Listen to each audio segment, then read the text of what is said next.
ইমান চলে যাবে? কত সারা দেন। এর প্রতিবাদের দরকার আছে না নাই? দরকার আছে না নাই? হাত তুলে আল্লাহকে সাক্ষী দিয়ে বলেন দরকার আছে না নাই? দরকার আছে না নাই? দরকার আছে না নাই? তাহলে বিজেপির থেকে 1 বছর আগে রাজ্য সরকার অমুসলিমকে ঢুকিয়ে দিয়েছে ওয়াকফ বোর্ডে। শুনছেন? কিন্তু আপনারা জানেন না কেন? আপনাদের ঘরে মোল্লা মৌলী সাহেবরা বলেনি কেন? রাজ্যের মোল্লা মৌলী সাহেবের বড় অংশকে দিদি কিনে রেখেছে। আমার বিষয়ে বলবি না, তা বলবি শুধু বিজেপির বিরুদ্ধে বলবি, আর মোল্লারা যাতে ভয়ে আমার কোলে থাকে। শুনছেন তো নাকি? ওসব নওসাদ টওসাদ চলবে না, শুধু আমার কোলে রাখবি। শুনছেন? মাথায় ঢুকছে?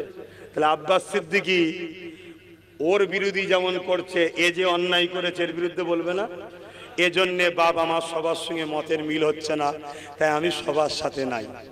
যারা অন্যায়ের প্রতিবাদ করবে, ওখানেও যে ভুল করেছে বলবে, এখানেও যে ভুল হয়েছে বলবে, তাদের প্রোগ্রামকে আমি সাপোর্ট করছি।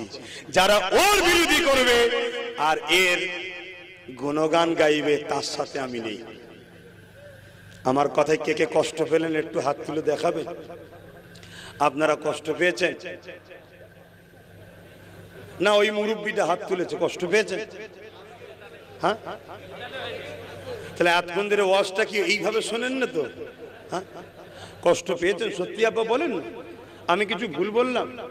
আমাদের ওয়াকফ মসজিদ, মাদ্রাসা, কবরস্থান, ঈদগাহ, সেখানে অমুসলিম ঢুকানো কি উচিত হয়েছে রাজ্যের সিএম এর?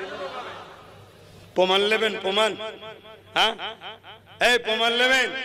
আমার কাছে ফটোকপি রয়েছে। শুনছেন? আমার কাছে ফটোকপি একদম জলজল করে রয়েছে, চিন্তার কোনো কারণ নেই। সব পুরুষ রেখে দিয়ে কাজ করতে হয়। এই দেখেন, এখানে কেউ আছে পড়তে পারবে ইংলিশ? কেউ থাকে তো আসেন, পড়ে দেখুন। দুটো নাম পুরো দাগ দিয়া দেখুন। পশ্চিমবঙ্গ সরকার কি করেছে দেখুন, অলরেডি অমুসলিমকে ঢুকিয়ে দিয়েছে। এটা বিজেপি ঢুকাবার জন্য আইন করেছে 2025-এ, আর 24-এ তার 1 বছর আগে